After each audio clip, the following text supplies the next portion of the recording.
Greetings, travelers. I've got another off-meta build for you. Crit, Void Shield Throw, Void Knight. I was able to take this build to 500 corruption and cleared all T4 dungeons in hardcore. If you're looking for an off-meta build with good clear speed, you're in the right place. 2, 1. Alright, travelers. Let's talk build theory. I went down this path because I love the idea of fully converting shield throw to void with the large idle affix. Honestly, if Javelin could be fully converted to void, I would have gone that route instead. I wasn't interested in hammers, too meta for my taste. The biggest hurdle was damage, especially single target. Shield throw alone wasn't cutting it, so I brought in Smite, which I also converted to void. The result: surprisingly strong clear, satisfying gameplay, and a fun off-meta alternative. Alright, travelers. Let's break down the key nodes for each skill. First up, shield throw. The shield barrage node is essential. It lets us throw shields as fast as our attack speed allows.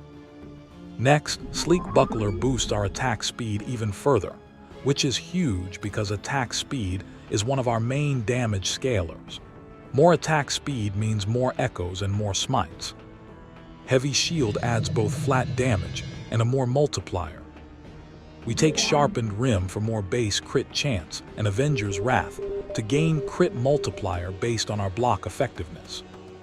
Finally, spiked plates and Ryger's Fury give us powerful more multipliers based on our block chance, which hits 100% in this build. Next, Smite. We never manually cast this. It triggers automatically through our idols and Javelin. The one must-have node is Fallen from Grace, which converts it to void. Luckily, that node is surrounded by juicy damage nodes, including more multipliers, crit chance, and crit multipliers. Now Javelin. This one pulls double duty. It's a movement skill and a single target damage boost. Divine Intervention makes our battle standard cast Smite, and Righteous Descend increases how often that happens, while also boosting Smite's crit chance. Next is Devouring Orb. Again, we never cast it manually. It auto-triggers through Abyssal Rush. It plays a strong support role. Void Adept and Abyssal Juggernaut give us more multipliers, and Rending Maw shreds enemy void resistance to amplify our damage even further. Finally, Symbols of Hope. We also don't cast this skill. It's here just for passive benefits. We maximize the number of symbols we get so we can cap block chance through Sign of the Guardian. Symbols of Despair gives us additional void damage. Alright, travelers. Let's go over the key passive points. To hit 100% block chance, we pull from 3 different trees. We take Stalwart in the base tree, Honor in the Paladin tree, and Steel Aegis in the Forge Guard tree. For crit scaling, we grab Void Corruption, which gives both crit chance and crit multiplier, and Mortal Cleave, which adds base crit chance. To get offense and defense out of Vitality, we take Renouncement. It really helps boost our Smite damage. And finally, Echoes. One of the coolest aspects of Void Knight is its ability to echo skills, so we push that as far as possible. Grab Echoing Strikes, Time Legion, which also has attack speed scaling and Avatar of Regret. Alright, travelers. Let's talk gear. We've got 4 primarily offensive slots. First up, the Amulet Pearls of the Swine. This helps hit the attribute threshold for red rings and comes with all resistances built in. I slammed on flat throwing damage and crit chance to scale offense. Next, the belt, Orion's Descent. This gives us extra Smite casts and also helps with red ring thresholds. I added flat throwing damage here as well. Unfortunately, I never found an exalted belt worthy of my 3 LP version, but even as is, it put in work. Third, the gloves, Lyraca's Claws. These offer endurance and a huge chunk of crit multiplier. I slammed flat throwing damage and increased throwing attack speed. And finally, the boots razor fall. I like the plus levels for shield throw, and the dexterity helps with, you guessed it, red rings. I slammed tier 7 movement speed to zoom even faster. We've got 5 primarily defensive slots to cover. First up, the shield, Countenance of Majasa. This shield is insane. It covers up block's biggest weakness, damage over time. I slammed on block chance and health. Sadly, I missed the tier 6 block effectiveness. Next, the weapon, Monument of Protection. This axe provides block chance, block effectiveness, and endurance all in a weapon slot. I slammed crit multiplier and increased void damage for some offensive power. Third, the relic, Code of an Erased Sentinel. This relic is excellent damage over time mitigation, while also providing increased armor and plus skill levels. I unveiled a very strong one with tier 7 Symbols of Hope, which helps cap block, and tier 7 health and health regen. And finally, the rings. Red Ring of Atlaria, 2 of them. These are the premier defensive rings in the game. All resistances, regen, and most importantly, less damage taken if you can meet the attribute threshold. I slammed tier 7 strength on both. Finally, we've got 2 slots that bring a mix of offense and defense. First, the chest, an Exalted Champion regalia. This base provides a huge amount of flat armor and damage over time mitigation, both of which are incredibly valuable in hardcore. I went with tier 7 vitality, which I felt was good enough. I also like having crit chance and increased health, though I definitely prefer flat health over health regen. Next, the helmet, an Exalted Leonine Great Helm. This base offers massive armor and basically solves crit defense by itself. I managed to land both tier 7 strength and tier 7 crit chance, which felt great.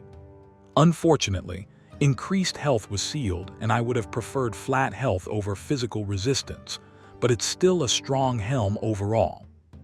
Finally, travelers. Let's talk idols. One of the biggest reasons we chose Shield Throw is because it can be fully converted to void through a large idol affix. For large idols, we're looking for these key Weaver affixes.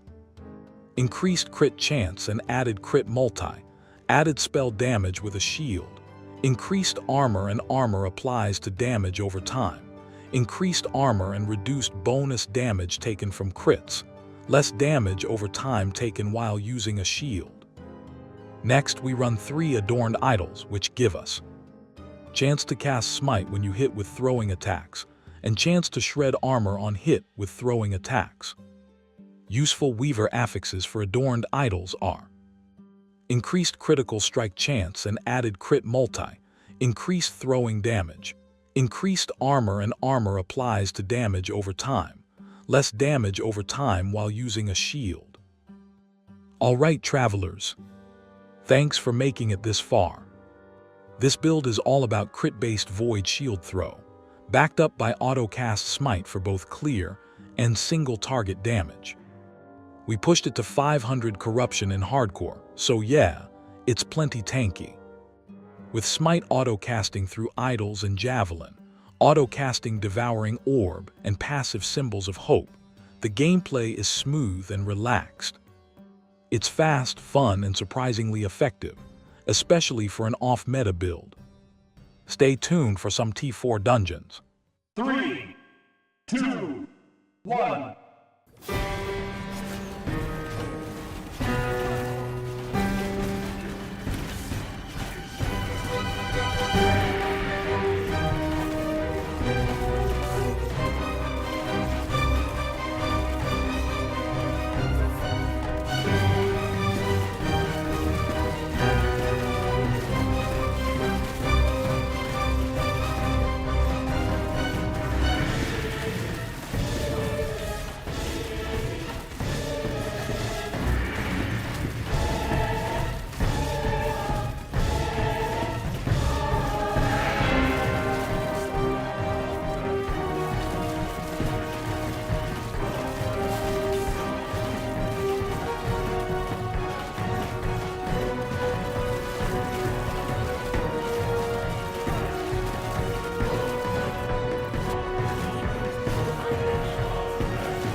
Thanks for watching, travelers. Until next time.